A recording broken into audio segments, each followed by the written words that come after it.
Bonjour à tous, nouveau vrai UFO avec Seb the Sniper, bien sûr. Seb, comment ça va? Ça va très bien, Pascal. Bonsoir ou bonjour ou bon matin à tout le monde. Ouais, on ne sait jamais quand vous nous regardez, Suivant, effectivement. voilà. Selon l'endroit où vous êtes dans l'univers, hein, les choses ne sont pas les mêmes, effectivement. Alors ce soir, nous avons invité Merlin et Patrice. Bonsoir à vous deux. Bonsoir. Bonsoir. Salut les Alors, gars. ce soir, nous voulons parler dans le cadre de ce vrai UFO d'une vidéo que vous avez tous les deux partagée cette semaine. Alors, cette vidéo, c'est Merlin qui nous l'a fait découvrir initialement et Patrice l'a également partagée sur le mur d'OVNI Paris. Donc, nous souhaitions en discuter tous ensemble pour avoir votre point de vue sur la vidéo. Alors, la vidéo, c'est une vidéo qui a été mise sur les réseaux sociaux, plus précisément sur YouTube, le 18 juillet 2020, je savonne un petit peu, par la chaîne YouTube qui s'appelle Ordo News, et je vais vous lire le petit commentaire. Donc, cette vidéo a été réalisée par l'armée américaine dans la province de Kandahar, en Afghanistan en 2011, puis téléchargée sur le réseau. L'armée américaine a refusé de commenter, mais hier, en réponse à une demande publique, la porte-parole de l'UAP, Suzanne Gove, a donné une réponse officielle. Je ne peux rien dire sur l'origine ou l'authenticité de la vidéo. Je n'ai plus rien pour vous. Voilà. Cette vidéo a fait déjà pas mal de vues au niveau d'Ordo News. Hein. On est à 10 000 vues. Je pense qu'elle va se diffuser un petit peu cette semaine. Alors, premier point, Merlin, toi, comment tu as trouvé cette vidéo? Tu l'as trouvée cette semaine, toi aussi, hein, Ouais, je l'ai trouvé en début de semaine. Alors, le contexte que je l'ai trouvé, je l'ai trouvé de façon un petit peu particulier, on va dire. Voilà. Particulier, voilà, en cherchant où il ne faut pas trop chercher des fois. Et Et j'ai trouvé cette vidéo et je l'ai trouvé vraiment bizarre. Parce qu'il y a plusieurs choses qui me... Je la lance en même temps que tu parles, hein, Merlin. Ouais. Hein, comme ça, on peut la voir. Qui me font penser que c'est réellement une vraie vidéo. Et ensuite, comment expliquer ça? Je sais pas trop comment expliquer ça, mais j'ai envoyé cette vidéo à un premier en contact à moi, qui est quelqu'un qui répare les caméras de F-18 sur les avions militaires. Hein. Donc c'est ce type de caméra. Et pour lui, cette vidéo, alors l'overlay ne correspond pas. Donc l'overlay, c'est le cadrage qui ne correspond pas à ce qu'il y a dans la vidéo. Voilà. Donc, d'accord. Ça, c'est une info importante déjà.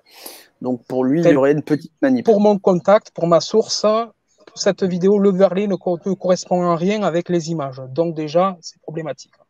Ouais, c'est clair.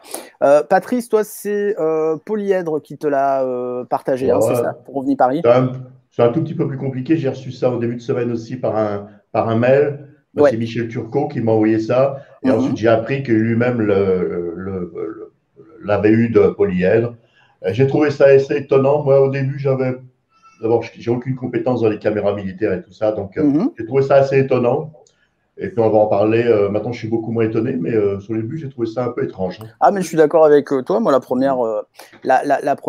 premier visionnage est étonnant, effectivement. Alors, Seb, on va peut-être parler déjà dans un premier temps du mode particulier dans le filtre particulier qui est appliqué à cette vidéo, parce que c'est ce qu'on appelle le FLIR, en fait. Alors, je vous donne la définition du FLIR. Alors, FLIR, le nom vous parle peut-être parce que c'est le nom d'une des 3 vidéos qui avait sorti To the Star Academy en 2017, puisqu'il y avait FLIR, Go Fast et Gumball.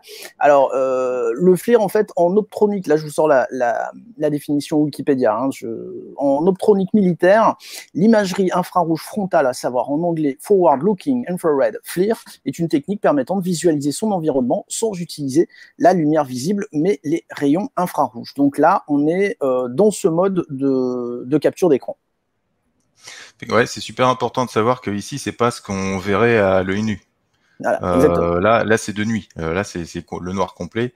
Donc là, ce que vous voyez, en fait, c'est un petit peu comme si vous regardiez en négatif. Enfin, après, j'ai pas non plus de compétences techniques là-dessus. Donc forcément, ça paraît encore plus spectaculaire qu'une vision on va normale. dire que les sources de chaleur vont noircir l'image, en fait. Voilà, c'est ça. Ce qui va se passer. Donc, les zones noires qu'on voit, en fait, ce sont des zones de chaleur. Alors, je vais dérouler la vidéo parce que la partie la plus intéressante, je trouve, se passe là, et peut-être l'explication même de la vidéo, vous allez voir. Ça va arriver dans quelques secondes, puisque ces cibles vont faire l'objet d'une attaque. Hop, pim, vous voyez. Alors, je ne sais pas si vous l'avez bien vu. on a un missile, parce que c'est clairement un missile, qui va perforer les cibles, ou en tout cas les traverser. Je vais essayer de faire un arrêt sur image lorsqu'il arrive. Est-ce que ça serait possible que tu la mettes en 0,5 ? Oui, effectivement, c'est une bonne idée. Comme ça, on peut voir effectivement le missile arriver. Alors, hop, allez, on va la repasser pour que vous puissiez la voir. Merci, moi, je trouve que c'est la partie la plus intéressante de la vidéo, hein, très honnêtement. Attendez, parce qu'elle est un petit peu loin. 36. Hop. Regardez, on voit bien, effectivement, qu'on a bien un tir, et on voit bien, effectivement, des zones de chaleur qui semblent se dépasser suite au passage de ce missile. Alors, peut-être un petit mot sur Ordo News. Seb, toi, tu connais cette chaîne ou pas ? Alors, je connais un petit peu. Après, je suis pas spécialement fan, hein, pour tout dire. Donc voilà. Après, ce qui peut être aussi un petit peu dérangeant, c'est qu'il n'y a pas trop de sources. Hormis, on nous dit que ça vient de Kandahar en 2011, que Suzanne Gu a commenté. Mais hormis le fait qu'on nous déclare ça, il n'y a rien de plus. Il y a deux choses. Merlin nous indique qu'un de ses contacts lui dit que la date apparemment semble, enfin l'overlay de la date n'est peut-être pas fiable. En fait, voilà. Donc, tout ce qui est toutes les informations en bas en fait ne correspondent pas avec la vidéo. Et donc mon contact qui bosse là-dedans, hein, c'est son métier, m'a dit ça fait quand même jeu vidéo. Ouais, d'accord. Oui, mais c'est pas forcément. Il compare à quoi ton contact, avec une caméra de F-18 d'avion? Oui. Ah, mais là, c'est pas un avion. Hein. Non, c'est une caméra de tour, ça, oui. Mais après, une caméra posée au sol. Oui, non, mais après, il travaille avec d'autres caméras. Ouais. Bon, voilà. Bon, en tout cas, on va dire que l'overlay ne correspond peut-être pas. Ça veut dire que la vidéo ne vient peut-être pas de Kandahar, ou en tout cas n'a pas été tournée en 2011. Et il y a une autre information que soulève Seb, je ne sais pas ce que tu en penses, Patrice, mais moi, si j'ai un mail de Suzanne Gauff, porte-parole du Pentagone, qui me dit circuler, il n'y a rien à voir, le mail, je vais peut-être le produire quand même dans la vidéo, non? C'est quelque chose qui t'étonne, toi, ou pas? Moi, ce que j'ai vu, c'est que j'ai regardé le paysage. J'ai vu des camions, j'ai vu un chat à un endroit, j'ai vu du matériel militaire, on voit assez mal. Mais le paysage, tout ça, pour moi, c'est comment dire, c'est assez logique que ça soit la région de Kandahar qu'une région désertique d'Afghanistan. Donc, on est bien d'accord. Ça aurait pu aussi très bien être l'Arizona ou le Nouveau-Mexique, à la limite, si je me fais l'avocat du diable. Ouais, tu as raison. En me faisant l'avocat du diable, attention. Ouais. Je pense qu'on est tous d'accord, par contre, pour dire que cette vidéo n'est pas un fake, c'est-à-dire que ce qu'il y a à l'image n'est pas un montage vidéo, c'est pas de la CGI, et qu'effectivement, il y a bien un projectile qui passe au niveau de ces cibles. Je crois que là-dessus, on est tous d'accord. Mais il faudrait que tu fasses maintenant marcher la vidéo un peu plus loin, parce qu'on a l'impression que la cible a été atteinte, les deux cibles ont été atteintes, mais ensuite, elles vont ressusciter derrière. Bah, en fait, voilà, on voit bien, alors là, vous l'avez bien vu. Elles ressuscitent. Regardez, et c'est ça qui est intéressant, on voit bien qu'en fait, on va le voir là, c'est bien ce mode, merci Merlin de me l'avoir indiqué, c'est vrai que c'est beaucoup plus lisible comme ça, on va bien voir la trajectoire du projectile. Hop, alors effectivement, là ce qu'on voit c'est la zone de chaleur, c'est-à-dire ça peut être des étincelles, mais il semblerait effectivement qu'il ait visé quelque chose de précis. Alors regarde, au-dessus du point brillant, le plus brillant, on a un petit chapeau au-dessus, à chaque fois. Voilà. Exactement. Alors, c'est intéressant. Et ensuite, il tombe comme des gouttes. Exactement. Et donc, il y a un commentaire sur OVNI Paris fait par, je crois que c'est un gars un pseudo qui est, non, je crois que c'est son nom, Montréal, qui pense que ça pourrait être un fil ou un câble. Exactement. En fait, c'est une illusion. C'est chose qu'on voit descendre. Ça pourrait même être une déperdition de chaleur, parce que vu qu'on est dans l'infrarouge, ça peut très bien être un dégagement de quelque chose. Alors, je ne sais pas si on le voit à l'écran. Ouais, alors je ne sais pas si vous verrez bien. Moi, je vous admets que dans cette vidéo, il y a des commentaires qui m'intéressent, puisqu'il est marqué là de Reaper You. Ce sont probablement des cartouches bidons d'éclairage. Je base cela sur 3 caractéristiques distinctes. Vous pouvez voir les parachutes au-dessus de la lumière vive. Effectivement, on les voit. La chute des particules en dessous est typique des munitions d'éclairage. Et il a raison. Ils ont un taux de descente constant que les cartouches d'éclairage retardées par la parachute ont, et ils apparaissent de nulle part, ce qui est exactement ce à quoi ressemble lorsque des cartouches d'éclairage sont utilisées. Donc, moi, je trouve ce commentaire plutôt pertinent, très honnêtement. Et je vous admets que moi, ma conviction, après, j'y étais pas et je peux me tromper, mais ma conviction, c'est qu'on est probablement sur une vidéo qui enregistre un entraînement par rapport à un tir balistique, par rapport à des missiles guidés par la chaleur. Je sais pas, Seb, ce que tu en penses, toi. Moi, alors, je vais juste citer Bernard Toinel, qu'on salue chaleureusement d'ailleurs, qui m'indiquait, lui, voilà, de but en blanc comme ça, me parlait de parachute flares, enfin, c'est-à-dire une sorte de fusée, comme un petit peu la manière des fusées de détresse qui retombent tranquillement après derrière au sol. Ça pourrait être une sorte d'avis. Et j'ai une deuxième chose, et après j'arrête, c'est les popping flares cette fois-ci. C'est-à-dire que vous avez déjà vu certainement des images de ces avions qui lâchent comme des feux d'artifice sous leur train.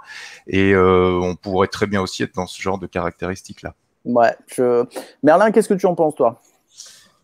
Alors pour les popping flares, je pense pas, mais pour les flares, oui, exactement. Ça, on pourrait penser quand même à des parachutes, mais bon, après on est en infrarouge, donc c'est totalement... on peut pas voir comme en plein jour. Enfin, ouais. Patrice. Après, alors j'ai vu une autre opinion. Au début, quelqu'un qui pensait que c'était des ballons, mais ça va pas avec le parachute qu'on voit au-dessus. Non, ouais. Je ne crois pas trop. Et par contre, les sortes de l'écoulement qu'on voit, ça pourrait très bien être quand même lié à un câble qui ondule dans le vent et qui, par moment, réfléchit la lumière et ne réfléchit pas. Bon, mais c'est pas si évident. Ça pourrait très bien être effectivement une cible qui brûle et qui envoie des particules incandescentes. Parce qu'on les voit descendre tranquillement. Là, le temps qu'on parle, on voit que ça descend tranquillement. Je crois plutôt que c'est ça. Est-ce qu'on est d'accord pour dire qu'il n'y a rien d'exogène là-dedans, quoi? Enfin, moi, je trouve ça intéressant, mais je ne crois pas qu'on puisse parler de quelque chose qui soit. On n'est pas dans le gumball, dans le FLIR ou dans le. Non, à première vue, il n'y a rien d'erratique, rien de. Est-ce qu'on est d'accord que ça peut tout à fait, par contre, venir de l'armée américaine? Ça, là-dessus, je pense qu'il n'y a pas d'ambiguïté. Ah oui, 100%. Pourquoi pas, bien sûr. Ouais, tout à fait. Bon, moi, je vous demande votre avis, mais moi, mon avis, c'est qu'effectivement, une personne a récupéré cette vidéo, a trouvé l'imagerie intéressante, assez proche justement de ces vidéos ATIP, et s'est dit, tiens, on va peut-être faire quelques vues avec ça. Seb, je sais pas ce que tu en penses. Bah, c'est ça, c'est encore une fois, à première vue, quand tu vois un truc en infrarouge, forcément, c'est pas quelque chose que tu vois en réel, parce que tes yeux voient pas dans cette optique-là. Et puis après, si tu connais pas trop le truc, forcément, c'est un peu, il surfe là-dessus, quoi. Tu sais pas trop, donc. Bon. C'est déconcertant au premier abord. Je suis d'accord. Toi, Patrice, il n'y a pas spécialement. Enfin, c'est joli, c'est intéressant, mais il n'y a pas spécialement. On est bien d'accord. On est bien d'accord. Toi, Merlin, ton avis là-dessus aussi? Je pense vraiment que ça peut être l'armée, comme ça peut être autre chose, et on n'en sait rien au final, et on ne le saura jamais. Ou ça peut être. Voilà, donc j'ai pas trop. J'ai un avis, mais il n'est pas. D'accord, il reste assez ouvert, on va dire. Voilà. Je vais te poser la question plus ouvertement, mais est-ce que tu penses que ça peut être quelque chose de plus exotique ou même ce que semble sous-entendre Ordo News, c'est-à-dire des engins volants non identifiés sur le coup, sur lesquels l'armée a tiré et dont ce tir n'a rien obtenu sur les objets en fait. Parce que moi, il y a quelque chose qui me préoccupe, c'est que si ce sont des flares et qu'un missile tiré d'un A10 les tape en air-sol, pardon, il devrait être détruit parce que c'est des missiles. Sur l'A10, attention, ça peut être aussi un tir au sol. Hein. Ça peut être un tir de sol aussi. Hein. Moi, la thèse de l'A10 parce que la thèse de l'A10 qui décolle pour dégommer les trucs, moi, je vois pas d'A10 sur la vidéo. Alors, j'ai peut-être mal vu. Il y en a un quand même. Je pense que l'A10, c'est lui qui a largué ses cibles. Ça, ce sont des cibles qui descendent sous parachute. Pour faire un exercice. Le missile, je ne sais pas du tout d'où il vient. Il peut venir d'une colline, parce que c'est dans une cuvette très profonde. Il peut venir de n'importe où, le missile. Par contre, on voit très bien un A10, peut-être pas celui-là, peut-être larguer une deuxième série de... Mais moi, ce que je ne comprends pas, et je finirai là-dessus, c'est que le missile touche, mais ils sont toujours intacts, alors que des flèches, Oui. bon, c'est fragile quand même. Hein. C'est un peu la question, c'est la source de chaleur qui est toujours là. Alors, est-ce qu'il a touché quelque chose de spécifique? Voilà, je t'admets, c'est pas faux, Merlin, ce que tu dis, effectivement, on peut se poser la question, mais vu la taille du machin qui passe, normalement, ça aurait dû les dégommer. Elles sont encore là et elles reviennent intactes. Bon, voilà. Mais bon, moi, j'admets que ma conviction, c'est que c'est des vidéos intéressantes, mais pas spécialement intrigantes, même si on ne peut pas définir complètement ce que c'est. Bon. Le missile a peut-être tagué les cibles pour dire ça y est, je t'ai eu. Ouais, peut-être. Bon, écoutez, de votre côté à tous qui regardez la vidéo, effectivement, si vous avez des infos plus précises, hein, on remercie Bernard qui ne pouvait pas être là ce soir, mais qui nous a donné son avis et un avis fort intéressant, je trouve. Et puis bon, encore une fois, on rappelle que dans vrai UFO, il y a un point d'interrogation. Donc effectivement, on va dire qu'il y a des présomptions, mais que c'est pas complètement défini non plus. Je vous laisse finir peut-être. Vous avez quelque chose à rajouter de votre côté? Non. Juste si, comme l'indique la vidéo, si quelqu'un pouvait nous retrouver la déclaration de Susan Gu précisément sur cette vidéo-là, je prends tout de suite. Hein. Je prends aussi. Non, mais c'est bien parce que ça permettrait de conforter effectivement. Donc, là, ça serait super. Cette affirmation qui, telle qu'elle est apportée, ne me semble pas consolider le cas, mais même la fragiliser, parce qu'encore une fois, moi j'ai un mail de Susan Gog, je le produis pour justement donner de la force à mon affirmation. Bon, Patrice, un dernier mot? Tu peux aller vers 5 minutes, la vidéo? Avec plaisir. Magie de la technologie. Voilà. Ouais. Encore un peu. Alors attends, hop. Normalement, alors on ne va pas attendre une minute entière, faut trouver, tu vas avoir un objet qui passe en travers, on voit très bien les deux réacteurs chauds et la croix de l'aile de la vis.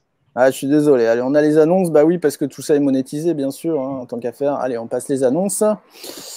Ah là là, je vois du direct. Donc, tu me dis qu'on a vers 5 minutes, c'est ça? Ouais, 5 minutes, oui. Tu devras lever le 0,5. Ouais, on va peut-être enlever le 0,5, effectivement. C'est là qu'on voit que Merlin est plus habitué que moi à travailler les vidéos. Hein. voilà, pas de l'expert, là, effectivement. Encore un peu. Encore un peu, ouais. Tu vas le voir passer un petit objet bientôt. Ouais. Encore. Là, on a l'impression. C'est une autre série, là. C'est une autre série, là. On a l'impression qu'il y a vraiment des parachutes, quand même. Hein. Je veux pas... Avance encore un peu. Ouais, mais là, j'avance. Hein, ouais, bon. Encore. C'est vers la fin, je pense. Ouais. C'est après les images noires. Bon, écoutez, ce que je vous propose... Ouais, parce qu'à chaque fois, il met ses pubs, là. Donc, allez, je vais arrêter le partage. Allez, on va... Bon, ok. Hein, vous regarderez tranquillement de votre côté, effectivement, pour trouver le petit avion. Bon, écoutez, Merlin, je te remercie de nous avoir partagé cette vidéo cette semaine pour qu'on puisse justement y réfléchir. Patrice, merci aussi d'avoir partagé cette vidéo avec les followers d'OVNI Paris, puis ça nous a permis d'en discuter. Hein, de rien, avec plaisir. Merci à vous deux d'avoir accepté cette invitation un petit peu impromptue, parce que vous savez qu'on travaille toujours à l'arrache, donc...